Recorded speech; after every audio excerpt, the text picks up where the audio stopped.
श्रद्धा के दोस्तों का बयान भी बहुत अहम है और श्रद्धा की चिट्ठी से साफ है कि आफताब उसकी जान का दुश्मन बन गया था।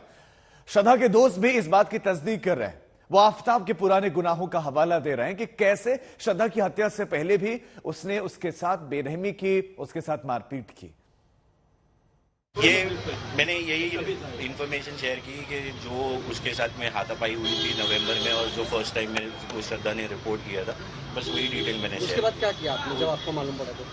तब मैंने उसकी हेल्प की थी मेरे फ्रेंड के थ्रू, जहाँ पे पुलिस स्टेशन उसको भेजा गया था और हॉस्पिटलाइज कराया गया। क्या इसके पहले कभी श्रद्धा ने आपको बताया कि उसके, क्योंकि आप नहीं, उससे पहले मेरे को कोई जानकारी नहीं थी।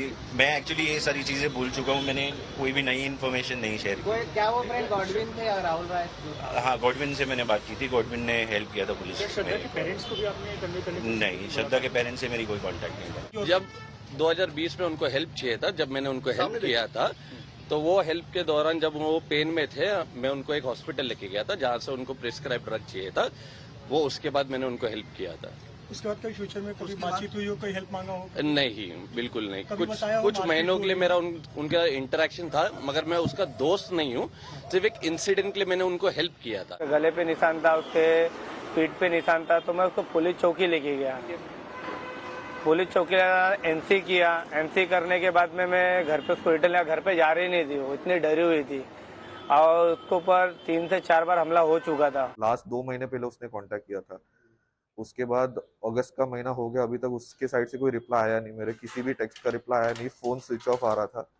सो that is when it became a point of concern for me कि I should actually start reaching out to people. किसी से भी कोई मुझे अपडेट नहीं मिला, तो फाइनली मैंने उनके ब्रदर को बता दिया कि ऐसा है। लास्ट मेरा उनसे जुलाई में बात हुआ था, उसके बाद से आज तक मेरा उनके साथ कोई कांटेक्ट नहीं हो पा रहा है। So it's better that we reach out to cops and seek for their help. Shraddha यहाँ कहीं ना कहीं वो कुछ बात छुपा रही थी। वो बात क्या थी जिसकी वजह से वो कंट्रोल्ड दिख रही थी, वो आफताब से डोमिनेटेड दिख रही थी? मुझे लगता है कोई बहुत बड़ा ब्लैकमेलिंग हो सकता है।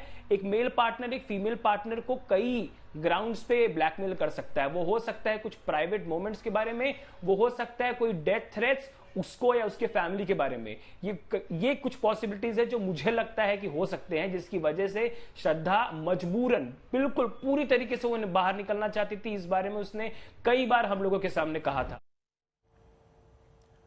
श्रद्धा की चिट्ठी सामने आने के बाद आज तक ने श्रद्धा के पिता से बातचीत की। सुने श्रद्धा पर आफताब के जुल्मों को लेकर उनका क्या कुछ कहना था। आपको लग रहा है कि 2019-20 जब कभी भी ये टॉर्चर का सिलसिला शुरू हुआ, लगभग 3 साल तक वो इसे झेलती रही। एक वजह ये भी हो सकती है, कहीं ना कहीं उसे भरोसा था कि सब कुछ एक दिन ठीक हो जाएगा। मुझे नहीं लगता, क्योंकि जब ये उसके दोस्तों ने बताया कि ये ऐसे 1 बार नहीं 2 बार नहीं, शायद कुछ 10 से 14 बार उसको मारपीट किया है और उसका मतलब सेपरेशन का बात किया हुआ था।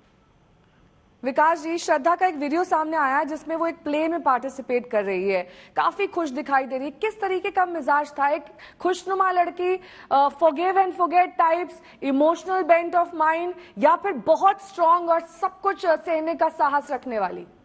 जी, बहुत ही स्ट्रांग थी वो। वैसे मुझे बहुत ज्यादा कॉन्फिडेंस था कि ये अपना खुद का कुछ मैनेज कर पाएगी और थोड़ा सा मॉडर्न ख्यालात की लड़की थी। ये जो वीडियो है सर, इसमें दिखाई दे रहा है कि श्रद्धा एक प्ले में पार्टिसिपेट कर रही है, हंस बोल रही है, नॉर्मल सी लड़की, लेकिन वो इतना टॉर्चर सह रही थी जिसके अब सबूत सामने आ रहे हैं। कभी सिगरेट बट से वो उसे जलाता था, कभी मारता था, कभी नाक पे, कभी थोड़ी पे चोट के निशान देता था, जिसकी उसने उफ तक नहीं करी। ऐसा आपको यकीन हो रहा है कि आपकी बेटी ऐसा कर सकती है कभी? मुझे तो ये अभी बात ऐसे सुनने में आई है, तो मुझे इसी बात का दुख है कि ये इतना अगर कैसे सह पाई और हम लोग को इस बारे में पता तक चलने नहीं दिया। आपको कभी उसने कोई लेटर लिखा, कोई कांटेक्ट करने की कोशिश की, व्हाट्सएप किया? ना, जब भी उससे पूछता था कैसी हो, कहाँ रहती हो, क्या करती हो, तब उसका जवाब यही होता था, ठीक हूँ मैं इस जगह राखी हूँ और मेरे साथ ये आफ्ताब भी है।